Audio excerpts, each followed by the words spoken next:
You know what, Nun? I am not. Cup of noodles? I thought you didn't like that stuff.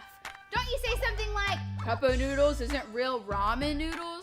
That's exactly what I say, Nun. Well then, what are you doing? I'm glad you asked. Okay, so Jake, you know the guy who practices my moves with me. Well, he saw that my mom had left some of her famous Chucky's Special ramen bowl out for me to eat. And then, get this, he just picks up the bowl and eats all of it.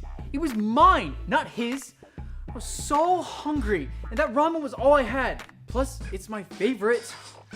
They don't call it famous Chucky's Special ramen bowl for nothing. That's rough, Chuck. So, now the noodles? Yep, this is what I'm left with.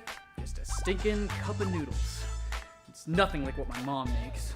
I think I'd rather go hungry and starve than eat this junk. But Chuck, you have to eat before we do our daily practices. I can't go on, Nun. You must do the practice without me. Hopefully you'll be able to keep up without my guidance. Why don't you just forgive Jake, eat the cup of noodles, and let's go do our ninja moves. Besides, I need help with the penguin. But I just can't forgive him, ever.